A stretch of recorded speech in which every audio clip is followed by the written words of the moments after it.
My thing I want to talk about is also to do with housing. And it's about, there are about any one time in Glasgow about between 2,000 and 3,000 people who are housed by the government in Glasgow but have absolutely no protection, no rights under the Housing Scotland Act at all, because they're housed as refugees seeking asylum. They're housed by the UK Border Agency. They're sent up to Glasgow with no choice. When this first started in Glasgow, it was 12 years ago, and asylum seekers in the city were housed by Glasgow City Council in council housing. Since then, the council housing has been sold off, and they've been housed by, first by the council through leasing properties of the Glasgow Housing Association, then through a mixture of that and YMCA Glasgow, a charity, and just 2 weeks ago, this has now been completely privatised, and the housing in Glasgow, which will be leased from the Housing Association and from private landlords, will be managed by a multinational security firm called Serco. Serco are a company that run immigration detention centres, they run prisons, and they're making a lot of profit just now from taking over health services and government services across the UK and across the world. Now, 10 years ago, there were twice as many asylum seekers in Glasgow as there are now. There are now still between about 2,000 and 3,000 people seeking asylum in the city. There's maybe between 5,000 and 8,000 have settled after getting refugee status.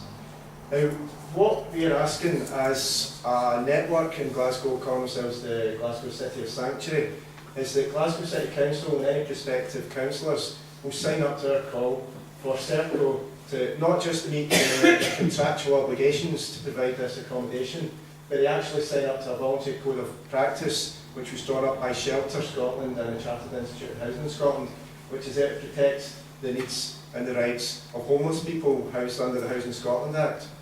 So what we're just asking is that anyone that's housed in this situation has the same rights and protections as a homeless person in Scotland housed by the Scottish Government and the Glasgow City Council, no matter where they're living.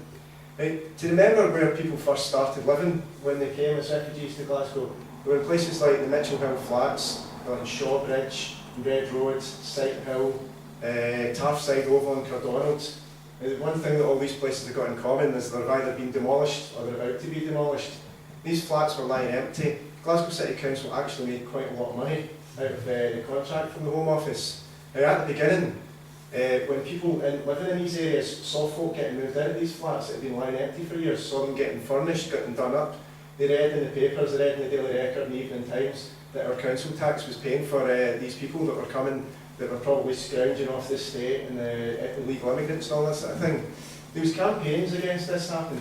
What happened after that, when people living in these areas realised that they'd been lied to by the press and lied to by the government, a lot of the groups that were in these areas in places like Sighthill then set up places to welcome folk when they realised they'd been lied to, and the folk that were living in these properties were actually living in even more poverty than the folk of Glasgow, living on 70% of income support levels. And at the time, living on vouchers was all you could get to buy your household good foods and that to live on.